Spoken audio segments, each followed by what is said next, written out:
Hello बच्चों, आज का जो हमारा टॉपिक है रिफ्लेक्शन ऑफ लाइट के न्यूमेरिकल्स का है।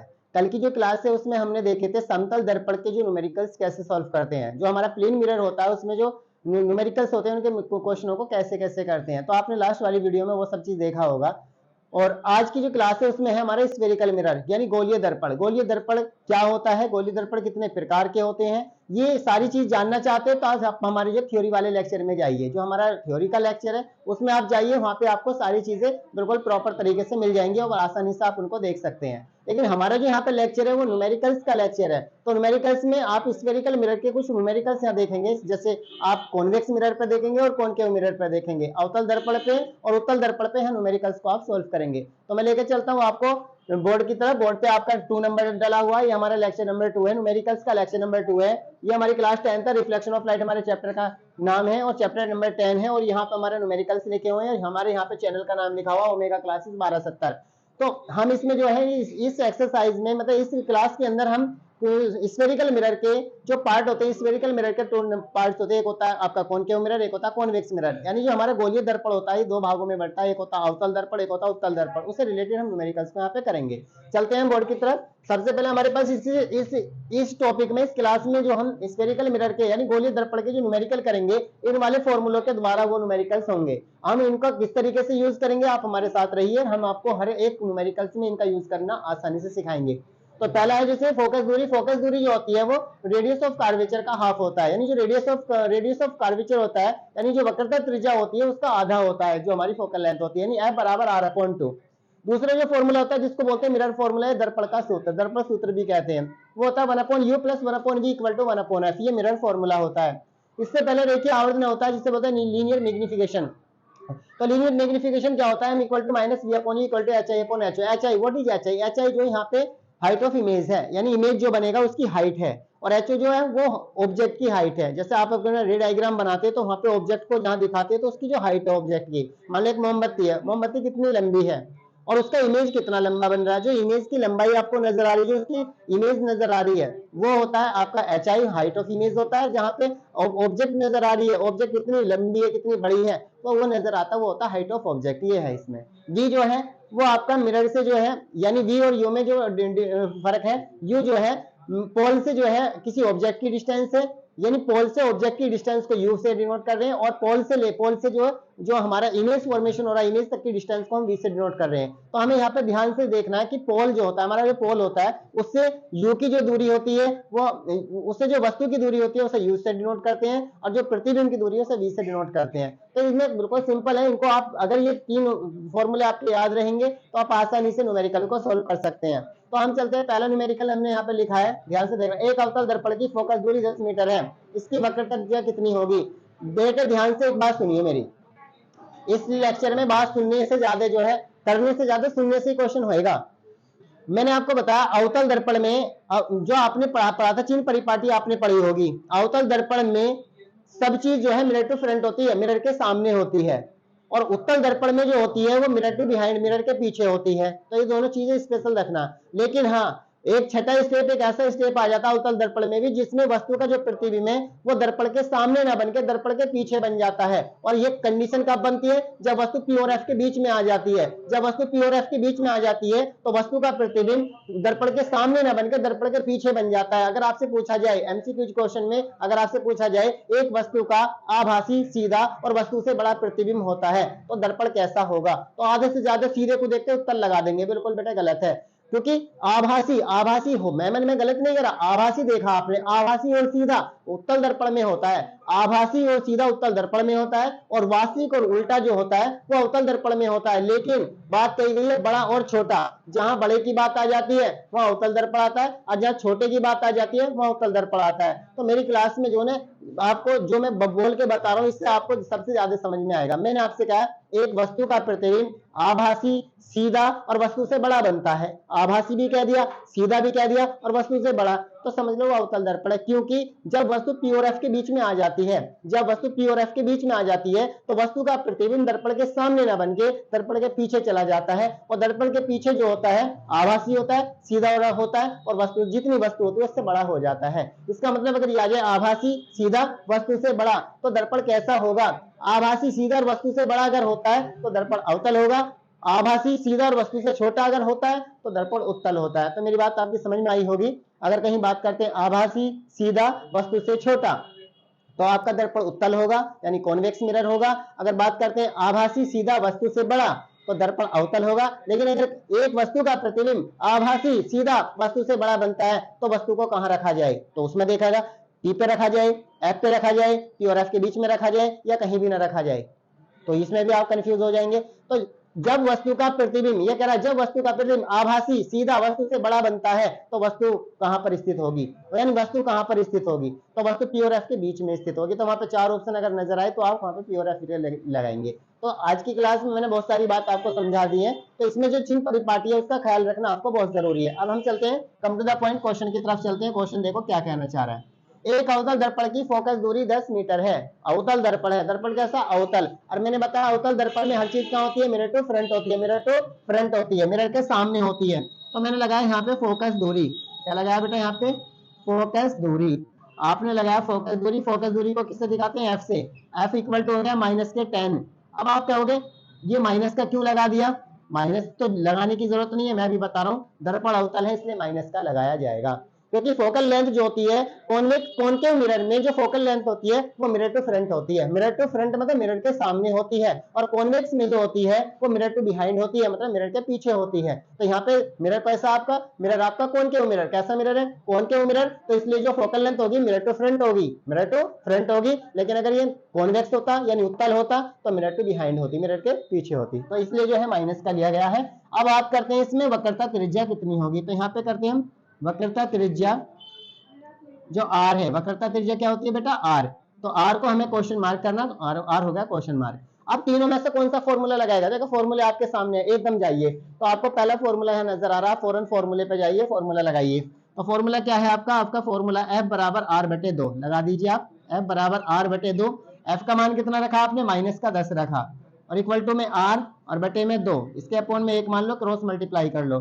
तो अब आप क्या करेंगे, अब आप देखें यहाँ पे r की जब इसमें मल्टीप्लाई करेंगे 1 में तो r हो जाएगा, और 10 की 2 में करेंगे 10 दूनी 20 हो जाएगा, तो 20 मीटर। अतः वक्रता त्रिज्या कितनी होगी बेटे, अतः अवतल दर्पण की वक्रता त्रिज्या, आप ऐसे लिख दें, अतः अवतल दर्पण की, अवतल दर्पण की वक्रता त्रिज्या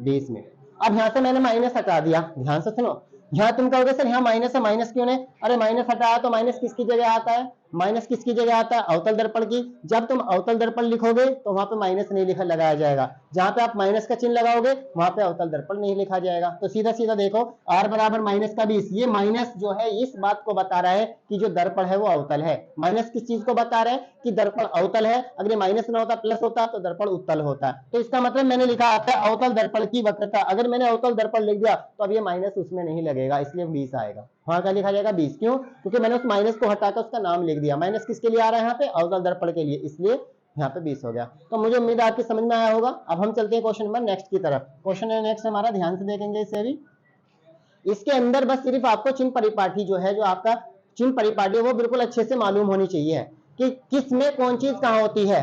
यानी अगर आपके पास कॉनकेव मिरर है, कॉन्वेक्स मिरर है, इसमें कौन चीज कहाँ होती है वो आपको बहुत अच्छे से मालूम होना चाहिए बस। अब यहाँ पे देखो 16 सेंटीमीटर फोकस दूरी के, 16 सेंटीमीटर फोकस दूरी यानी फोकल लेंथ 16 सेंटीमीटर है, लेकिन दर्पण देखो कैसा है, दर्पण अवतल है, और अवतल दर्पण में फोकल लेंथ जो होता है मिरर टू फ्रंट होता है, मिरर टू बिहाइंड होता है, यानी मिरर के सामने होता है, पीछे होता है, तो सामने होता है, तो माइनस का आएगा, इसमें माइनस आएगा तो क्या हो जाएगी, फोकस दूरी जो होगी, यानी आप यहाँ कह सकते हैं फोकस दूरी, क्या कहेंगे बेटा यहाँ पे, फोकस दूरी। फोकस दूरी कितनी होती है, आप फोकल लेंथ से एफ से दिखाएंगे, और माइनस का हो गया 16, कितना हो गया माइनस के 16 सेंटीमीटर।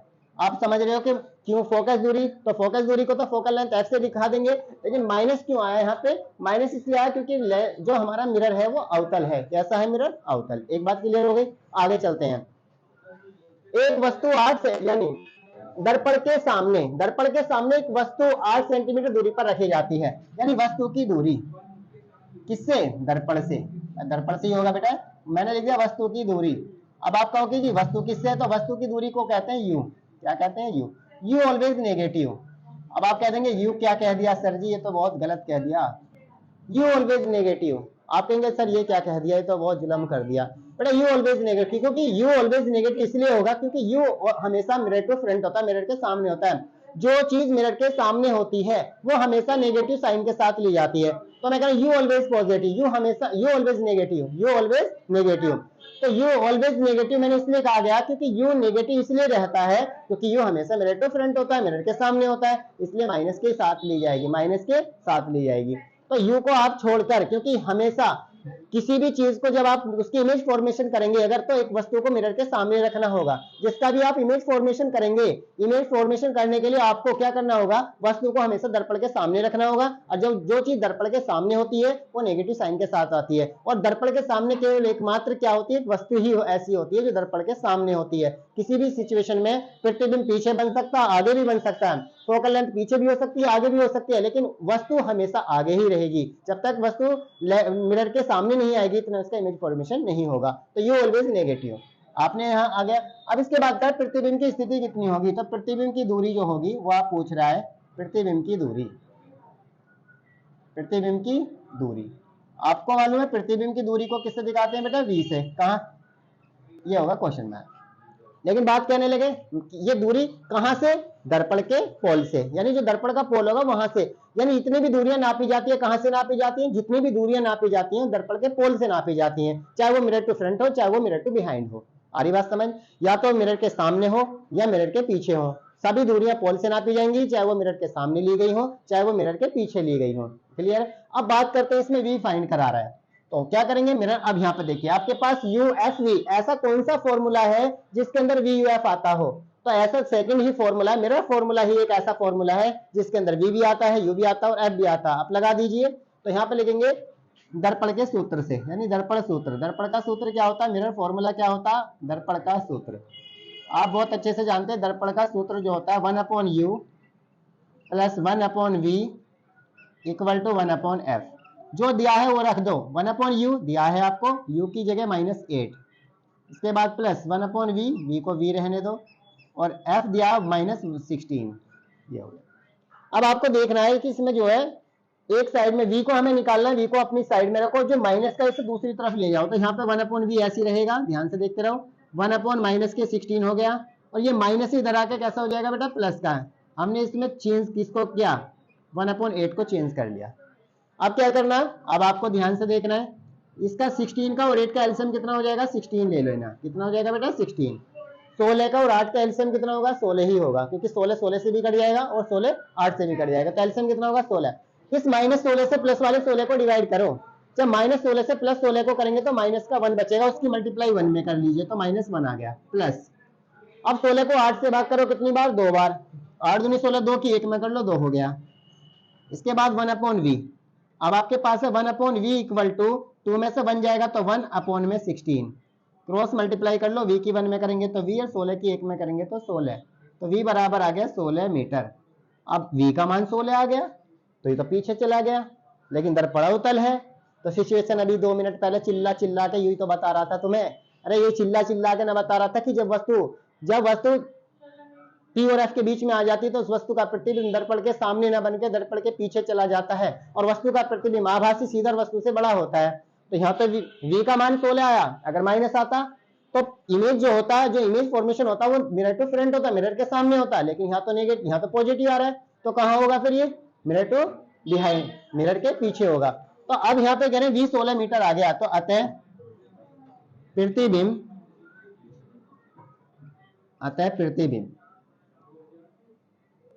दर्पण के पीछे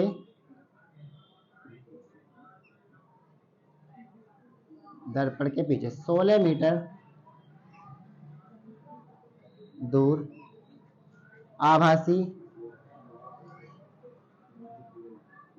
होगा, सीधा वह वस्तु से बड़ा।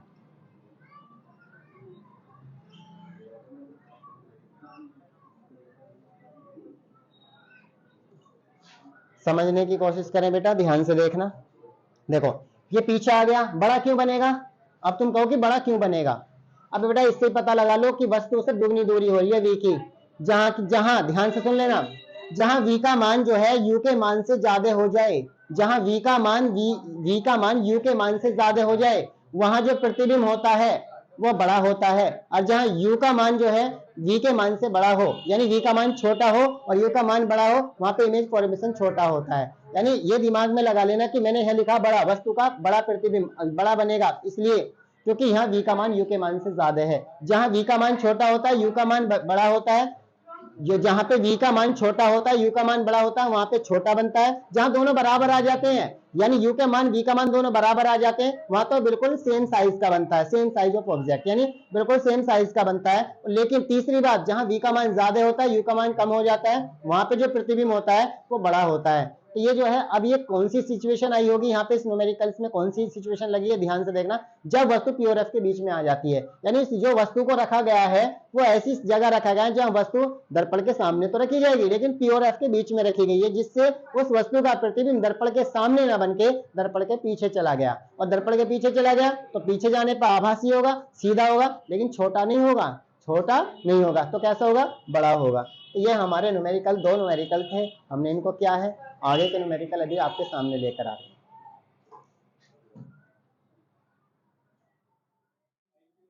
तो बेटा हम चलते हैं क्वेश्चन नंबर 3 की तरफ। क्वेश्चन नंबर 3 हमारा क्या बोल रहा है, ध्यान से देखना।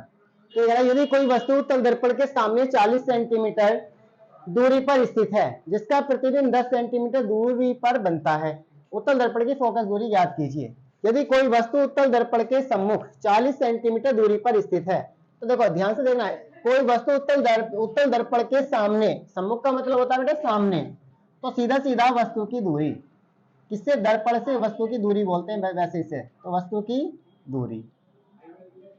अगर आपसे पूछे कहां से, तो दर्पण की दूरी जो है वो वस्तु की दूरी दर्पण से होती है, तो कितनी है वो, माइनस का 40 सेंटीमीटर। अब ये कहो कि ये दर्पण तो उत्तल है, लेकिन ये माइनस का क्यों आया है, क्योंकि u जो होता है वो हमेशा दर्पण के सामने ही होता है। u कहां होता है, हमेशा दर्पण के सामने, यानी वस्तु हमेशा दर्पण के सामने होती है, इसलिए माइनस के साथ ली जाएगी। इसके बाद जिसका प्रतिबिंब, जो प्रतिबिंब की दूरी है,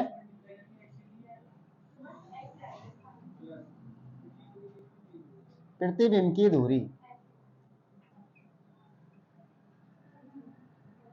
v जो है वो आपकी 10 सेंटीमीटर आई है। अब आप सोचिए 10, यहाँ पे 10 क्यों आया, ये क्योंकि दर्पण उत्तल है, इसलिए जो प्रतिबिंब है वो दर्पण के पीछे बनेगा, mirror to behind. Mirror to front वस्तु रखी है तो उसका प्रतिबिंब मिरर टू बिहाइंड बन रहा है। क्यों बन रहा है, क्योंकि दर्पण उत्तल है। अब बात करते हैं कि फोकस दूरी,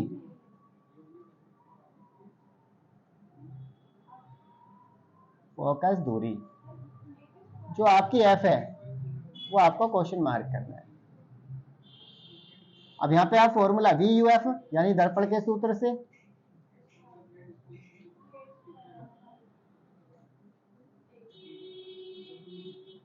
दर्पण के सूत्र से, दर्पण का सूत्र है आपका 1/u plus 1/v equal to 1/f। तो u कितना आपका 1/- का 40 और प्लस v का मान 1/10 इक्वल टू 1/f, f आपका f ही है।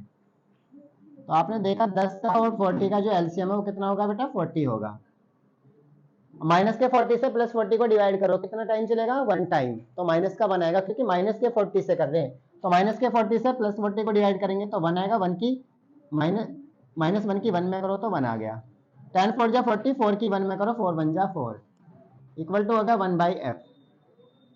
अब 4 में से बन जाएगा तो आपको मिला 3/40 इक्वल टू 1/f। अब आपको मालूम है क्रॉस मल्टीप्लाई करोगे तो 3f में हो जाएगी, तो हो जाएगा 3f, और 40 की 1 में आएगी तो 40, और f इक्वल टू हो जाएगा आपका 40/3। अब 40 को 3 से डिवाइड करेंगे तो आपको मिलेगा, क्या मिलेगा, ध्यान से देखना आपको, कि f इक्वल टू हो जाएगा 16 15 13 39, यानी 13.33 सेंटीमीटर। इतना ही बस्ता चलाएगा, ये ध्यान रखना।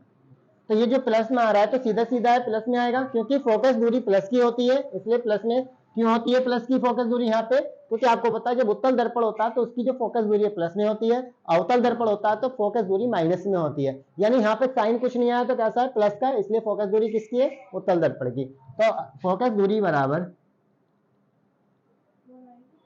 फोकस दूरी बराबर 13.33 सेंटीमीटर। आंसर, ये आपका आंसर है, बिल्कुल सीधा। अब क्वेश्चन चलता है हम आगे, क्वेश्चन नंबर 4 है। बिल्कुल आपने इसे देखो समझा होगा। यदि कोई वस्तु उत्तल दर्पण के सामने 40 सेंटीमीटर दूरी पर रखी है, जिसका प्रतिबिंब 10 सेंटीमीटर दूर बनता है।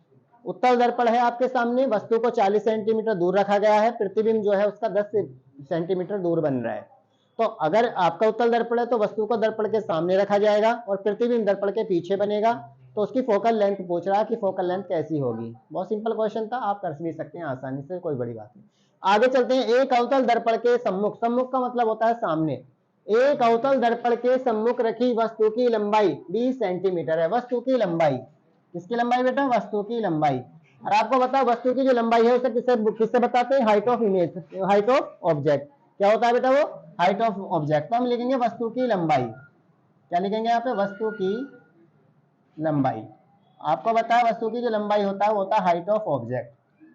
हाइट ऑफ ऑब्जेक्ट जो है वो आपकी हो जाएगी 20 सेंटीमीटर। अब आप कहेंगे कि जी दर्पण अवतल है तो ये वस्तु हमेशा प्रिंसिपल एक्सिस के ऊपर होती है, और जो चीज प्रिंसिपल एक्सिस के ऊपर होती है वो प्लस के साथ ली जाती है, जो नीचे होती है वो माइनस के साथ। यानी अगर मैंने आपको बताया कि ये मुख्य अक्ष होती है, मुख्य अक्ष के ऊपर होती है वस्तु, यानी वस्तु यहाँ रखी होती है। प्रतिबिंब ऊपर भी बन सकता है और प्रतिबिंब नीचे भी बन सकता है। ये ध्यान रखना, जो प्रिंसिपल एक्सिस के नीचे बनेगा, जो मुख्य अक्ष के नीचे बनेगा वो माइनस के साथ लिया जाएगा, और जो ऊपर बनेगा वो प्लस के साथ लिया जाएगा। बस इतना फर्क है। तो अब आपका देखना है यहाँ पे। तो इसके बाद वस्तु की लंबाई इतनी होगी। अब आगे आते हैं, आगे पढ़ते हैं। यदि वस्तु द्वारा बने प्रतिबिंब की लंबाई 10 सेंटीमीटर हो, वस्तु द्वारा प्रतिबिंब की लंबाई, तो यहाँ पे हो जाएगा प्रतिबिंब की लंबाई। आप जानते हो प्रतिबिंब की जो लंबाई होगी, प्रतिबिंब की लंबाई उसे बोलते हैं हाइट ऑफ इमेज। वो आपको दी है माइनस का 10 सेंटीमीटर। अब आपको कहेंगे कि माइनस का 10 क्यों है? अब ये देख रहे हैं, क्योंकि दर्पण आपका अवतल है। दर्पण कैसा? अवतल। और कह रहा रेखीय आवर्धन बताइए। ये होता है रेखीय आवर्धन।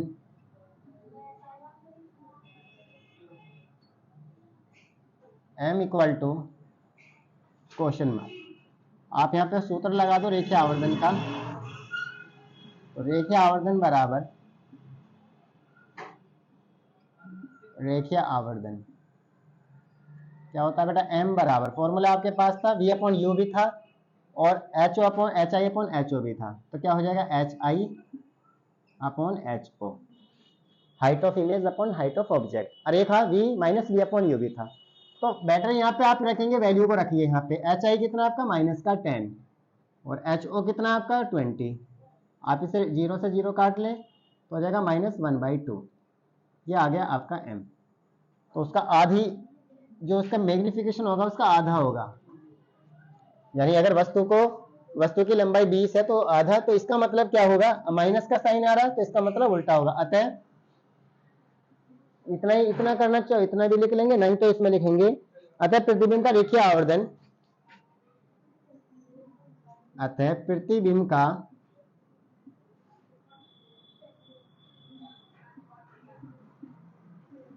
रेखीय आवर्धन -1/2 होगा। और ये ध्यान रखना, जब माइनस का होगा तो जो प्रतिबिंब होगा वो कैसा होगा पता? उल्टा प्रतिबिंब, वास्तविक उल्टा, बस वास्तविक उल्टा और आवर्धित।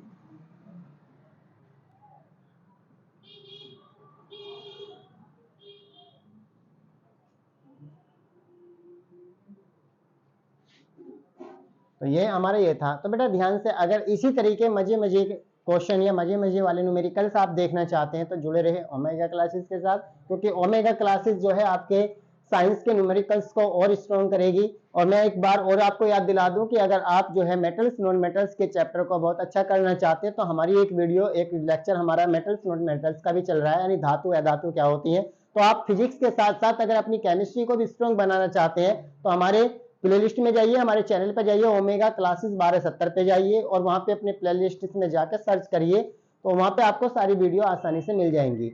और एक दो रोज में बिल्कुल केमिस्ट्री की अलग, मैथ की अलग, फिजिक्स की अलग एक प्लेलिस्ट आपको वहीं नजर आएगी। जो जिस प्लेलिस्ट के वीडियो सर्च करेगा उसको उसी तरीके की, अगर आप केमिस्ट्री की वीडियो देखना चाहते हैं तो अब आपको सर्च करना पड़ता है, लेकिन कल के बाद आपको जो है बस केमिस्ट्री की प्लेलिस्ट अलग लिखी होगी, उस पर लिखा होगा फिजिक्स, केमिस्ट्री, मैथमेटिक्स, उस पर लिखा होगा और क्लास भी लिखी होगी, आप आसानी से सर्च कर सकते हैं। तो अगर आप अपनी केमिस्ट्री को भी मजबूत बनाना चाहते हैं, स्ट्रॉन्ग बनाना चाहते हैं फिजिक्स के साथ साथ, तो आप हमारी जो पीछे के चैप्टर हमारे एसिड बेस साल्ट भी हो गए हैं और हमारा मेटल नॉन मेटल्स भी हो गया, एक शायद एक चैप्टर और भी हुआ कोई सा, वो भी आप उस पर जाकर आसानी से देख सकते हैं। Okay, thank you.